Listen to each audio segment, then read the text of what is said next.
There have been hundreds of goaltenders that have played in the NHL, and many have went on to have great careers. However, some fail to get the recognition they deserve, and are often deemed underrated. This term is thrown out a lot, and is often given to nearly everyone. But there is one goalie who is still overshadowed to this day, and proved to be a huge impact to a franchise known as Hockey Town. But his story didn't start off as many would think. He'd work his way to the top, and it'd pay off.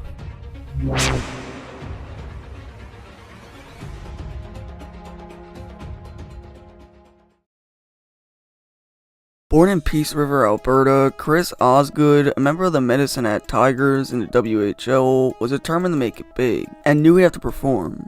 Osgood would play in the WHL for 5 years, and would even be named a WHL All-Star in 1990. His only problem was that his stats were a bit concerning, having his best season in the 91-92 season with a .909 save percentage. Osgood was headed into the draft hoping someone would take a chance on him. It took 2 rounds to do so, and at the 54th overall pick, the Detroit Red Wings were on the clock. Lead pass for Sacco. Sacco burst to speed. Shot save. Rebound. Stopped as well. Osgood knew he wasn't going to play right away, as he was sent down to the AHL to play for the Adirondack Red Wings. He'd spent 2 years there, until in 1993, where the Wings decided to give him a shot.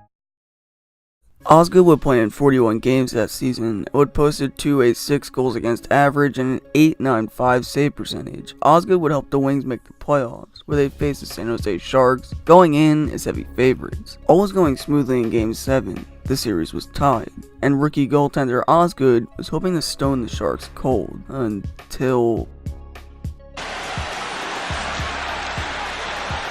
Now Whitney. He's all alone. He'll push it to the corner. Chase after it. Trailing is Baker. They score! Sharks score. They lead 3-2. This would be the game winner, and Detroit would lose in one of the biggest upsets in NHL history, something Osgood nor the Red Wings were happy about. Osgood would be sent down the year after, for 2 games, until he got the call up again. The following season would find Osgood getting more time in the crease, backing up Mike Vernon. The Wings would get to the Stanley Cup final in the 94-95 season, only to get swept. But the 95-96 season would be the one to officially kickstart Osgood's success. Storm has the puck, cuts it, shoots. Osgood, a big save there. Sanderson streaking up the board, shoots. Saved by Osgood. And the pass goes now to Cullen in over the line. Drop pass, Robbie Pearson snared by Chris Osgood and his left hand. Osgood would play lights out that year, even scoring a goal against Hartford. He'd lead the NHL with a .217 goals against average and 39 wins, also finishing 3rd in shutouts and being a Vezina Trophy runner-up to Jim Carrey. Osgood and Vernon shared the William Jennings Trophy that year, and for his efforts, Osgood was selected into the NHL All-Star Game. Osgood would continue to prevail as the years went on, sharing the crease with Vernon as the Wings would make the Stanley Cup final. However, Vernon was given the ice time, and Osgood would win his first ever Stanley Cup as a backup.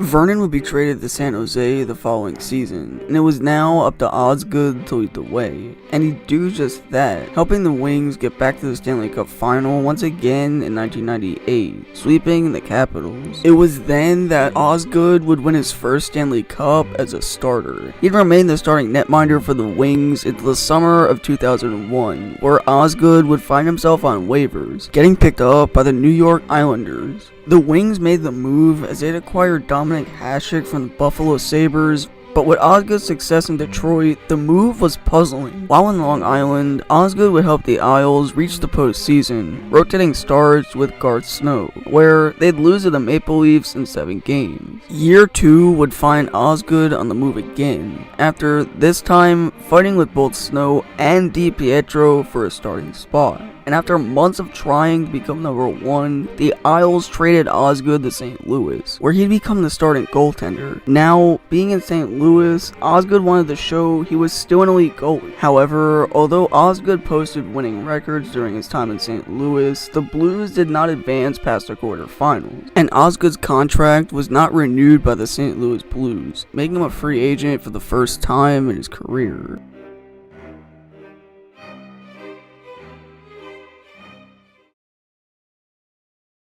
Osgood, now a free agent, was hoping someone still believed in him, and sure enough, his former team, the Detroit Red Wings, offered to pick him up for 2 years, and Osgood made his return to Detroit. All would start off great, right? Well, Osgood would get injured twice, getting sent down to the AHL only to come back up and get hurt again. He'd get re-signed, however, and was now mentoring young goaltenders such as Jimmy Howard. Osgood would return to form, however, and go on one last run, proving to all that he was not to be overlooked.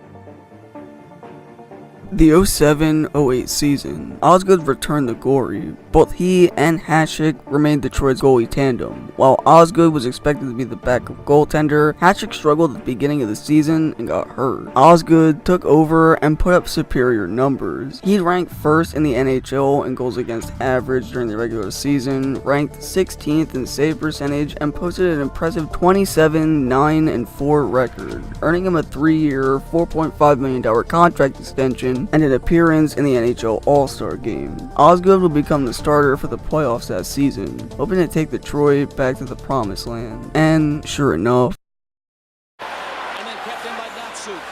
Holmstrom in behind the net. Hey, in front for Zetterberg. Back out front, dangerous. A shot, score! Up from the line was Rafalski. And Detroit gets a power play goal, and the lead 1-0. Now shot down the ice, right on the net. Big rebound, score! Pooka came streaking in there and got the rebound off the pads of Fleury, and it's 2-0 Detroit. There's a Stanley Cup coming tonight, folks. A shot, good wide, and the game is over. And Detroit hangs on barely and wins their Stanley Cup. And they celebrate with Chris Osgood. this victory wasn't just a victory for the team, but one for Osgood. He proved to everyone and the city of Detroit that he deserved a second chance, and that he knew he was still a starter. All he needed was someone to believe. Osgood's stats would fall off after this, and he'd begin the struggle. And after a few more seasons in net, Osgood would retire in the 10-11 season, leaving more of a legacy than many thought.